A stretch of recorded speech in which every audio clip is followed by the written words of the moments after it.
Welcome to another episode of Asia Unscripted.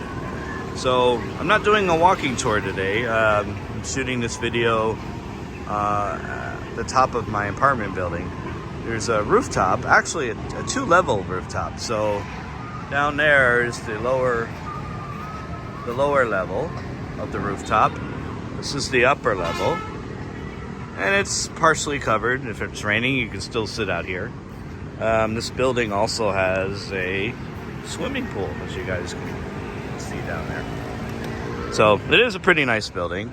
In Vietnam, except for one apartment, most of the apartments have been really, really nice. Much nicer than what I lived in the States, for sure. And pretty much half the price. So I like being here. So what's going on in Southeast Asia? We'll start with the Philippines. So they changed some of their entry requirements a few weeks back. So now if you have your 2 shots plus a booster, you can get into the Philippines without a COVID test, which is really, really nice. If you just have the basic 2 shots or one shot, if you're Johnson & Johnson, you still have to take a COVID test. There was a vlogger, Tim K, recently. Him and his wife went to Singapore, and when they came back, they don't have their boosters. They didn't realize they needed a test.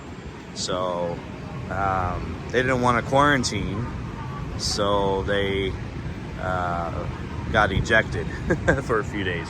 They went to Kuala Lumpur and then got tested there and then came back. So don't get caught up in that.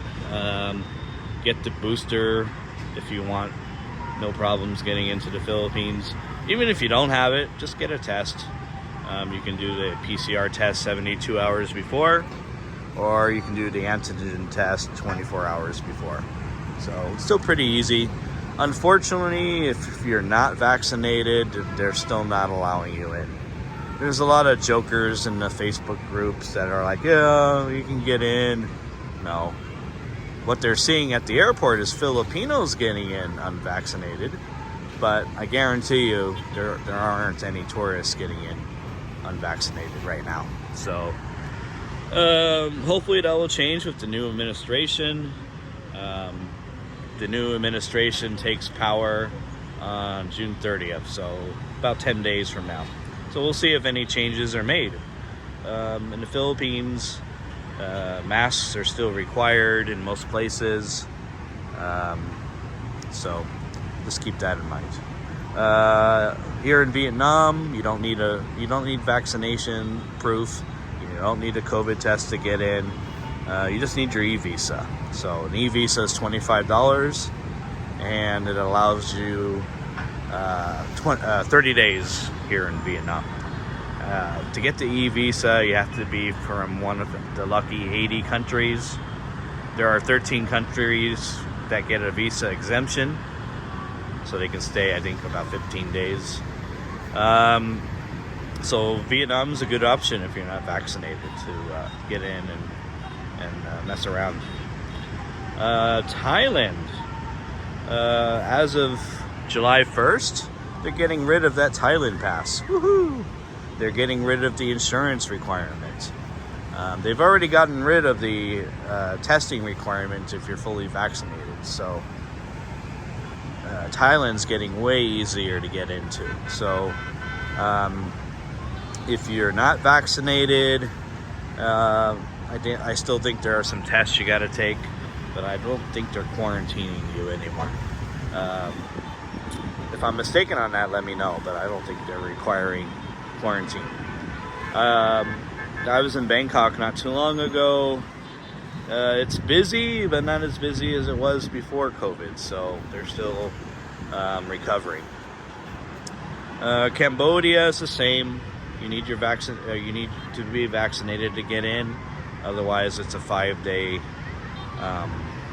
quarantine or 7-day quarantine. I forget. Singapore is allowing people in now without quarantines. You just need to fill out an arrival card online, upload your QR codes from your vaccinations, and there's no testing to get in. If you're unvaccinated, I'm not sure what the requirement is for Singapore. Malaysia is similar.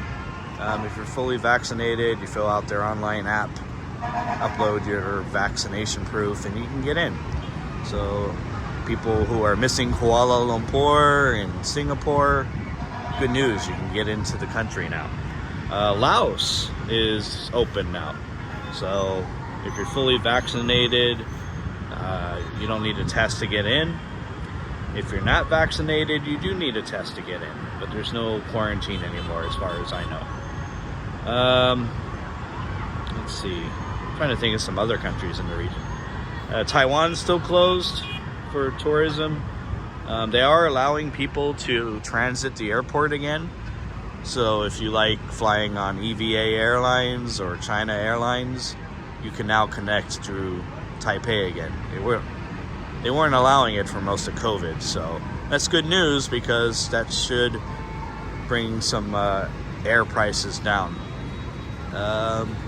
South Korea is open to tourism again. Of course, you need to be vaccinated. I do believe they have some testing requirements, but that's another option. Japan just reopened to tour groups, so they're opening slowly. So yeah, things in Southeast Asia and Asia in general are getting back to normal. Countries like China and Taiwan, they're still doing their thing, so they're not open yet. They're not ready to reopen, and who knows when they will be ready to reopen. But there's so many choices right now compared to just 6 months ago. Things are really progressing quickly. All of these countries need your tourism money, so come on out. Like I said, if you're looking for the easiest requirements, Vietnam, it's pretty easy right now. Sounds like Thailand is pretty easy if you're vaccinated. Especially after July 1st, you won't have to apply for that Thai pass anymore. Countries that require a little bit more work, the Philippines, let's see, Cambodia, Laos, they require a little, well, not Laos. Laos, if you're fully vaccinated, you're good to get in. Anyways, that's what's going on in Southeast Asia. So this information is correct as of June 20th, 2022. As you know, things are changing daily, weekly. So if you're watching this a couple months down the line, this information might not be accurate anymore. So anyways, from Asia Unscripted, this is Jason, and you guys take care, and we'll see you here in Southeast Asia.